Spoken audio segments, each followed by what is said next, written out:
Hey guys, how's it going? This is BillyEatWorld, and today we're going to tackle part 2 of our discussion on console versus PC. In part 1 we covered price and performance, and in today's video we're going to take a look at games and usability. If you haven't already checked out part 1, then feel free to click that link in the description below and watch that one first, because it might make a bit more sense if you watch them in the right order. Also, don't forget that if you agree with anything that I have to say in this video, then please hit that like button, and if you don't, then by all means let me know in the comment section below. But anyway, the first thing that I should point out about comparing games and usability is that it's probably going to be a little bit less clear-cut than price and performance was. I think we established in part 1 that in terms of hardware, it's definitely cheaper to buy a console than it is to build a decent gaming PC, and I think we also established that in most cases a decent PC will outperform a console. I think when it comes to games and usability though, everyone is going to have their own opinion depending on what type of gamer they are. For instance, a casual gamer is probably going to use their platform in a completely different way to a hardcore gamer, and this makes it impossible to say that one system is better than the other in either of these categories. I thought in this video I'd just cover some of the main points that you hear discussed all the time, and I thought that I'd try and explain how games and usability eventually led me to buy both platforms. So anyway, in terms of games, probably the main point of difference between any platform is the exclusives. Both the PC and all the major consoles have their own exclusives, and this is a big reason why people decide to choose a particular platform. As it stands currently, the PC has a lot more exclusives because the PS4 and the Xbox One are still fairly new. I think as time goes by though, as the install base of the new consoles gets bigger, then the library of games will grow as well, in particular with the big name AAA titles. Now, exclusives can come about because of a number of reasons, including hardware limitations and probably more commonly deals with publishers.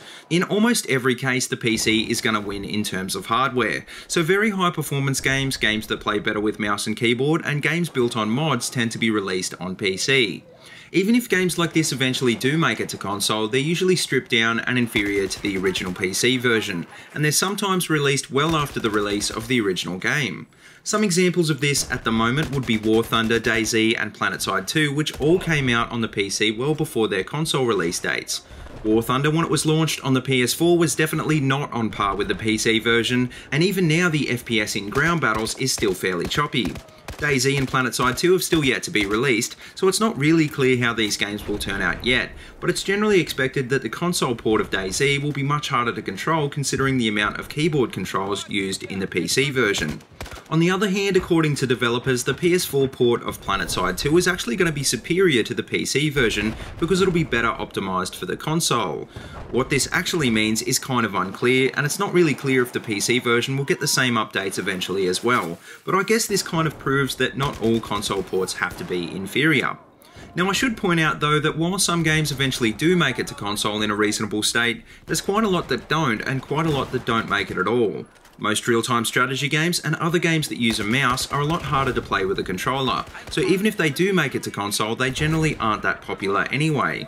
In this category, you have massive franchises like StarCraft, the Total War series, and The Sims, which is a real shame for console owners because these are all such great games.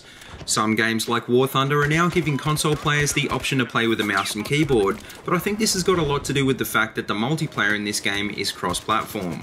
Unfortunately, I think it'll be quite some time before Sony and Microsoft open the floodgates and allow all games to use a mouse and keyboard, but I personally would love to see this happen someday in the future, even if you had to specifically buy a Sony or Microsoft branded mouse and keyboard. Now, bearing all of this in mind, it seems like console players are at a loss here, but this isn't really the case. Consoles are very accessible, very easy to maintain, and as time goes by they become very easy to develop for. This means that there's always going to be a massive market for console gaming, and it means that AAA developers are almost always going to develop a console port for their big name games. Sometimes they might even exclusively release on consoles, or at least release a lot earlier on console, and this is because Sony and Microsoft have mountains of money to throw at third-party developers. PC gamers might have access to a whole lot of exclusive indie games, free-to-play games, and maybe even a few big-name games too, but you can always be sure that there'll be massive budget exclusive games like The Last of Us, Destiny, and GTA 5 released for the consoles.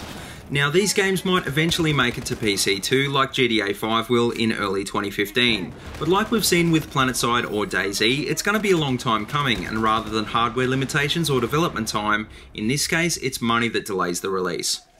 Now, the last point that I should make before we get onto usability is the price of games and the price to play online.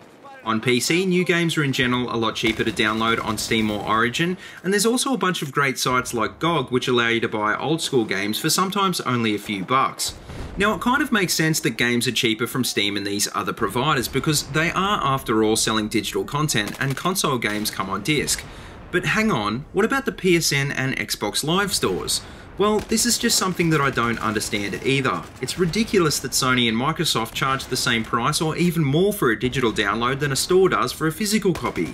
I don't completely understand why this is the case, so I'm not going to try and explain why, but in any case, when you compare Steam to the console stores, it's obvious that PC games are cheaper.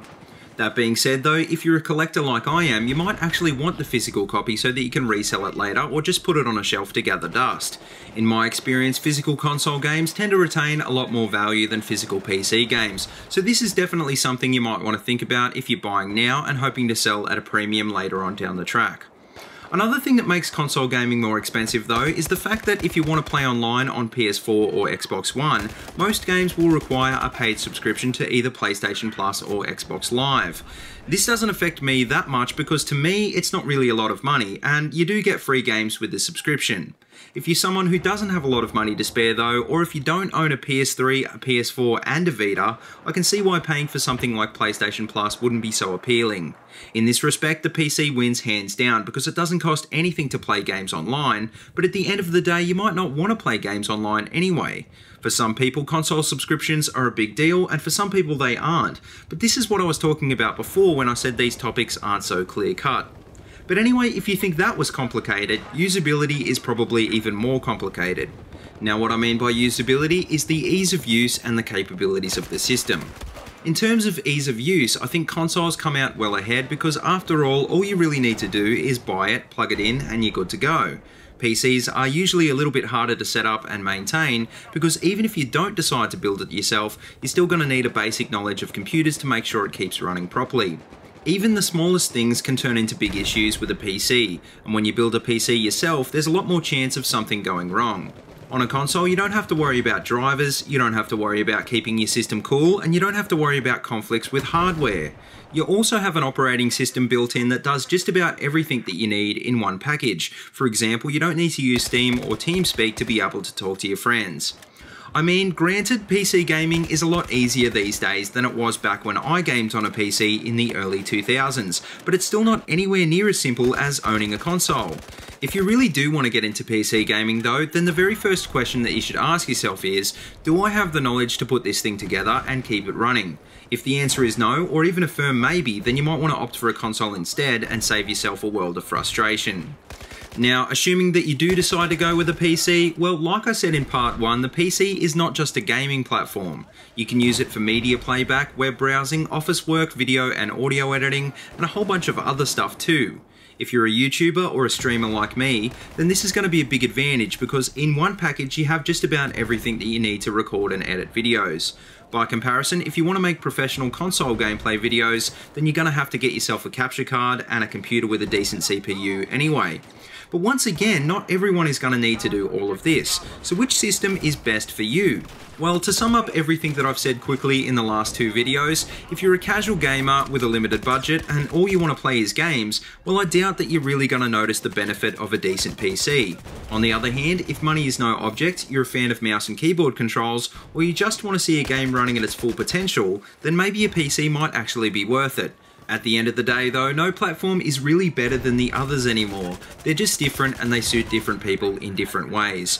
Whether you play on PC, PS4, Xbox One or even the Wii U, if you're having fun then that's all that matters. And to all you PC Master Race guys and console fanboys out there, you've got to remember that there's far more people out there playing Angry Birds on their smartphones than there are hardcore gamers. And you know what? They don't think that you're the master race, they don't even care, and even if they do, they probably just think that you're compensating for something. So as gamers, let's do ourselves a favour and appreciate gaming as a whole, and appreciate the multiple platforms of this generation for what they do best, which is entertain millions of people around the world. But anyway, that just about wraps it up, so please let me know what you think in the comment section below. Let me know what your platform of choice is and why, and as always, if you like what you see, don't forget to like, comment, and subscribe. If you haven't already, please check out all my other Battlefield 4 videos. I've got them all linked in a playlist in the description below. And until next time, see you later, and have a good one.